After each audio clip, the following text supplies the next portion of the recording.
Assalamualaikum warahmatullahi wabarakatuh. Hai semuanya, perkenalkan saya Dita Ramadanti, mahasiswa PPG Calon Guru tahun 2024. Kali ini saya akan memaparkan hasil modifikasi modul ajar sebagai output dari mata kuliah pemahaman tentang peserta didik dan pembelajarannya. Modul ajar yang saya gunakan adalah modul ajar trigonometri fase E yang disusun oleh Ibu Siti Rofinah MPD selaku guru matematika di SMA Negeri 1 Kota Depok sekaligus menjadi guru pamong saya. Capaian dari pembelajaran tersebut adalah di akhir fase E, peserta didik dapat menyelesaikan permasalahan segitiga siku-siku yang melibatkan perbandingan trigonometri dan aplikasinya. Modul ajar yang disusun oleh Ibu Siti Rofinah sudah cukup baik dan menerapkan prinsip Understanding by Design atau UBD. Hal tersebut dikarenakan sudah mencakup tujuan pembelajaran yang spesifik, terdapat asesmen formatif dan sumatif, serta kegiatan pembelajaran yang selaras dengan model, strategi, dan media pembelajaran yang digunakan. Namun, masih ada beberapa hal yang perlu diperbaiki atau dimodifikasi. Hal-hal yang perlu dimodifikasi adalah satu, tujuan pembelajaran, yang kedua, lampiran Kahoot, yang ketiga, penggunaan konteks budaya, yang keempat, implementasi pembelajaran kontekstual, dan yang terakhir adalah evaluasi pembelajaran yang kurang optimal. Baik, ke pembahasan yang pertama yaitu tujuan pembelajaran. Pada kegiatan pembelajaran sebaiknya diberikan keterangan mengenai tujuan pembelajaran yang akan dibahas pada setiap pertemuan. Pada modul guru, tujuan pembelajaran dituliskan secara menyeluruh. Namun menurut saya sebaiknya tujuan pembelajaran dicantumkan kembali pada poin E, yaitu di kegiatan pembelajaran, sebelum skenario pembelajaran dituliskan pada setiap pertemuan. Mencantumkan tujuan pembelajaran pada setiap pertemuan sebelum menuliskan skenario pembelajaran memberikan banyak manfaat penting bagi proses pembelajaran. Dengan adanya tujuan yang jelas, guru memiliki panduan konkret untuk menyusun langkah-langkah kegiatan yang lebih terarah dan efektif, memastikan bahwa setiap aktivitas pembelajaran mengarah pada pencapaian tertentu. Tujuan pembelajaran yang dirumuskan dalam modul ajar di setiap pertemuan juga membantu guru untuk tetap fokus pada kompetensi utama yang ingin dicapai, sehingga proses pembelajaran berjalan lebih terstruktur dan tepat sasaran. Yang kedua yang harus diperbaiki adalah lampiran Kahoot. Dalam modul ajar tidak terdapat lampiran Kahoot yang digunakan oleh guru. Sebelum dimodifikasi, lampirannya hanya berupa LKPD, bahan pembelajaran, soal penilaian, kisi-kisi, dan penilaian sikap atau profil Pancasila.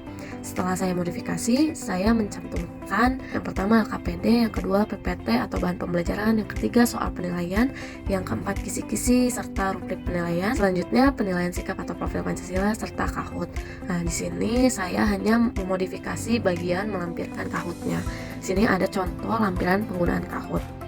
Nah, penggunaan Kahoot dituliskan oleh guru pada desain kegiatan, namun tidak terdapat lampiran Kahootnya. Nah, kurangnya lampiran Kahoot dalam modul pendidikan dapat menyulitkan guru untuk mengakses kuis selama pembelajaran. Lampiran ini penting untuk kemudahan peserta didik dalam pelaksanaan dan memastikan bahwa setiap bagian dari rancangan kegiatan berjalan lancar dan memberikan pengalaman belajar yang lebih interaktif bagi peserta didik sesuai rencana. Selanjutnya, yang ketiga, penggunaan konteks budaya. Dalam modul ajar tidak terdapat pembelajaran berbasis culturally responsive teaching atau CRT, baik pada permasalahan yang disajikan di LKPD maupun di materi yang disajikan melalui tayangan slide PowerPoint. Oleh karena itu, guru dapat menyisipkan pembelajaran CRT pada materi trigonometri di pertemuan keempat, yaitu pada pembahasan aplikasi penggunaan trigonometri di kehidupan sehari-hari.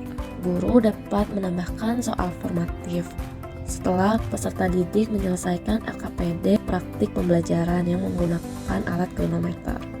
Di sini saya menambahkan contoh soal formatif yang memuat latar budaya si peserta didik, yaitu di Kota Depok terdapat Tugu Gong di Sibolang yang menjadi salah satu ikon budaya dan pariwisata.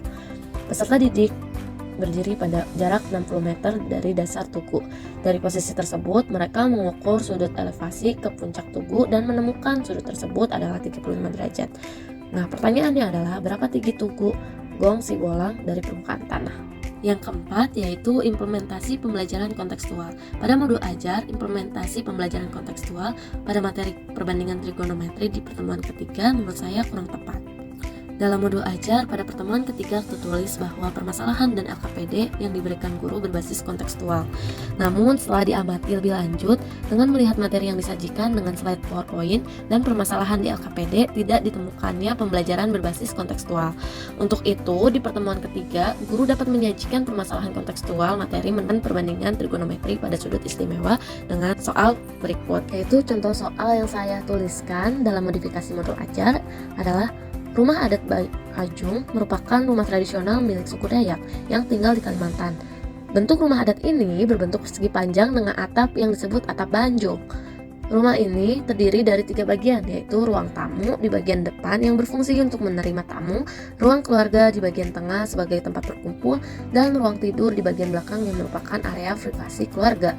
Atap rumah suku Dayak ini memiliki bentuk segitiga sama kaki, seperti yang ditunjukkan pada gambar berikut.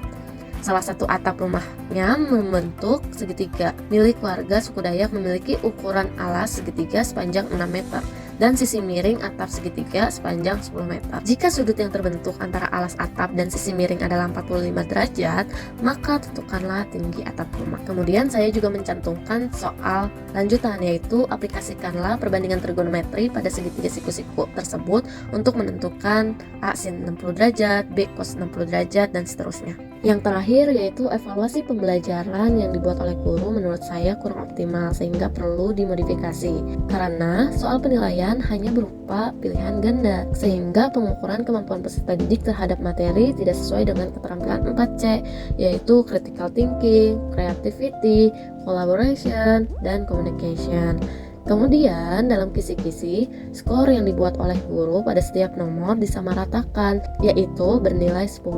Menurut saya, sebaiknya disesuaikan dengan bobot soal.